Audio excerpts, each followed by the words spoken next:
Hi ma'am, hajingне ayuknebako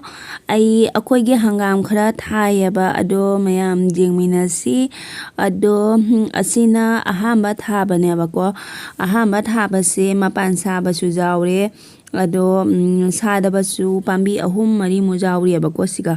ado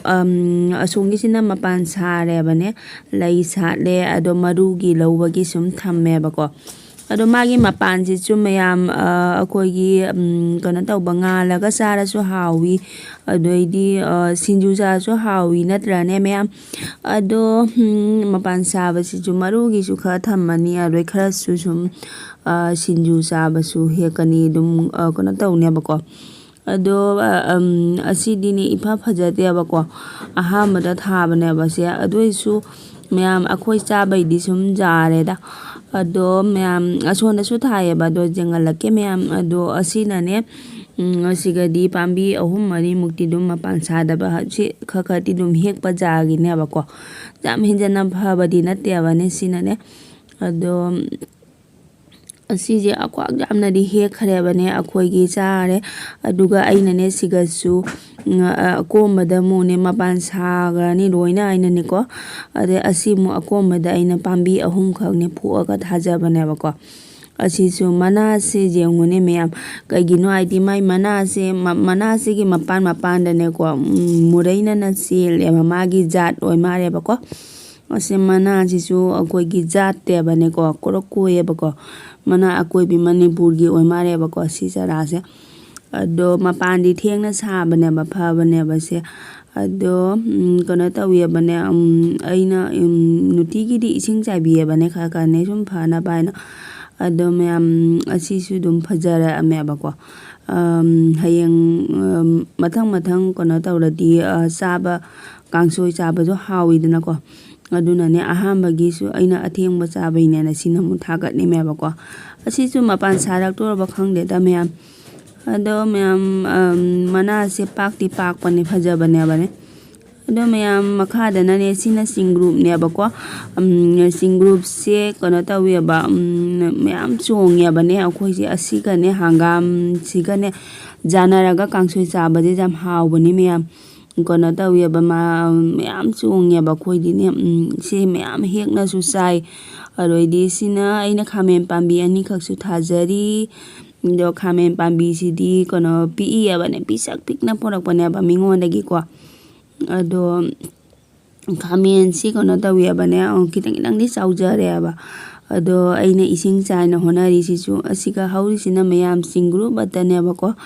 singru makup do asisu mayam jam kyam hawi aidine khame sembi ga ko tomato ga tawraga kangsoi saba jam hawi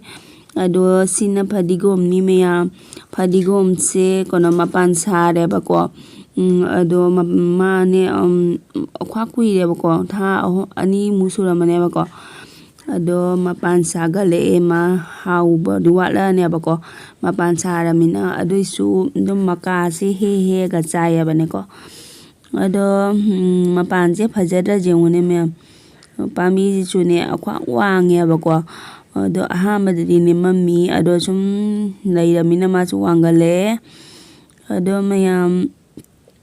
ai haji hangam khara hek toine bane ado hangam su hega jengalake ngasidi kangsoi oina tawrage hangam kangsoi se ado mayam asisu ainane pambi taru khak thajayebako pambi taru khak sidi phajatra mayam asidine phajaga jane asongi do di phattebako asina mo pambi taru khak thabane ado pambi taru khak sidi kana asisu mapan sarak troba khangdebako mai matonje wangat leba hek nane ko makhongje phasathina wangya bane aina he khreba jengalake mai makhongje jengu mayam makhongje akwa wa aina he ga wangala meba ado mayam kana taiba makasi su ne paktra sidi akoigi manase nek laurana ne makasi chawajani mayam video da dikhang deba ko taibang da dia se makine makasi jamna chawi ado ai haji hega mu jengalake mayam da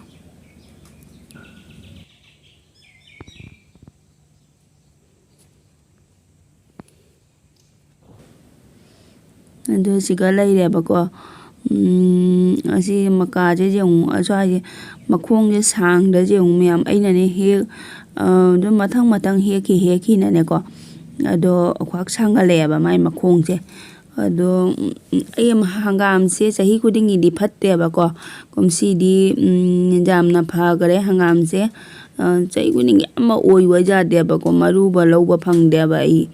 ꯑꯁꯤꯁꯨ ꯃꯤꯉꯣꯟꯗ ꯏꯅꯦꯝꯇꯣꯟꯗꯒꯤ ꯄꯨꯔꯛꯑꯒ ꯃꯔꯨꯁꯦ ꯊꯥꯏꯅꯦꯕꯀꯣ ꯃꯔꯨꯁꯦ ꯆꯍꯤ ꯈꯨꯗꯤꯡꯒꯤ ꯃꯔꯨ ꯂꯧꯕ ꯐꯪꯗꯦ ꯍꯟꯗꯛꯇꯤ ꯃꯔꯨ ꯂꯧꯕ ꯐꯪꯗꯣꯔꯦ ꯃꯌꯥꯝ ꯌꯥꯝ ꯅꯨꯡꯉꯥꯏꯔꯦ ꯑꯗꯣ ꯑꯩ ꯍꯧꯖꯤꯛ ꯈꯔ ꯍꯦꯛꯀꯅꯦꯕꯅꯦ ꯀꯥꯡꯁꯣꯏ ꯇꯧꯕꯒꯤ ꯑꯗꯣ ꯑꯩ ꯐꯖꯗ꯭ꯔꯥ ꯌꯦꯡꯉꯨꯅꯦ ꯃꯌꯥꯝ ꯃꯅꯥꯁꯦ ꯂꯦꯛ ꯂꯦꯛ ꯂꯥꯎꯔꯅ ꯑꯁꯦꯡꯃꯛꯀꯤ ꯇꯥꯏꯕꯪꯗꯗꯤ ꯃꯌꯥꯝ ꯐꯖꯩꯌꯦꯕꯅꯦ ꯌꯥꯝꯅꯅꯦ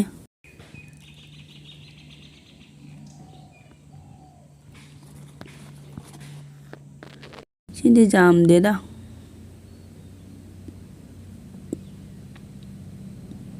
ꯃꯌꯥꯝ ꯑꯁꯤꯅꯅꯦꯀꯣ ꯑꯩꯈꯣꯏꯒꯤ ꯃꯥꯏ ꯃꯅꯨꯡꯗ ꯑꯩꯅ ꯃꯄꯥꯟ ꯁꯥꯔꯛꯇ꯭ꯔꯣ ꯃꯥꯜꯂꯦ ꯍꯥꯏꯅꯅꯦ ꯌꯦꯡꯉꯦꯕꯀꯣ ꯑꯗꯣ ꯃꯄꯥꯟꯗꯤ ꯎꯗꯦ ꯍꯧꯖꯤꯛꯃꯛꯀꯤꯗꯤ ꯈꯪꯗꯦ ꯃꯄꯥꯟ ꯁꯥꯔꯛꯇ꯭ꯔꯣꯕ ꯈꯪꯗꯦꯗ ꯀꯨꯏꯔꯦꯕ ꯍꯪꯒꯥꯝꯁꯦ ꯃꯌꯥꯝ ꯑꯩ ꯍꯧꯖꯤꯛ ꯍꯪꯒꯥꯝꯗꯣ ꯍꯦꯛꯅ ꯂꯣꯏꯔꯦ ꯑꯗꯣ ꯃꯀꯥ 6 ꯈꯛꯇꯪꯅꯦꯕꯀꯣ ꯍꯦꯛꯂꯛꯏꯁꯦ ꯑꯗꯣ ꯃꯌꯥꯝ ꯐꯖꯗ꯭ꯔꯥ ꯍꯪꯒꯥꯝꯁꯦ ꯑꯗꯣ ꯃꯥꯒꯤ ꯃꯅꯒꯟꯁꯤꯒꯤ ꯃꯀꯥꯁꯦ ꯌꯥꯝꯅ ꯆꯥꯎꯔꯦꯕꯀꯣ ꯑꯗꯣ ꯃꯀꯥꯁꯦ ꯆꯥꯎꯕꯅꯤ ꯌꯥꯝ ꯐꯖꯅ ꯑꯗꯣ ꯃꯌꯥꯝ ꯀꯩꯅꯣ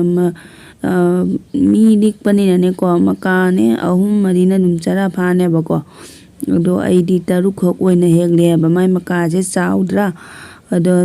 ꯁꯥꯡꯁꯨ ꯑꯀ꯭ꯋꯥꯛ ꯁꯥꯡꯉꯦꯕꯀꯣ ꯑꯗꯣ ꯑꯁꯤ ꯆꯤꯡꯒ꯭ꯔꯨꯞ ꯃꯀꯨꯞꯇꯨꯒꯅꯦ ꯀꯥꯡꯁꯣꯏ ꯆꯥꯗꯣꯏꯅꯦꯕꯀꯣ ꯀꯥꯡꯁꯣꯏ ꯑꯣꯏꯅ ꯇꯧꯔꯅꯤ ꯉꯁꯤ ꯕꯥꯔꯣꯒꯤꯗꯤ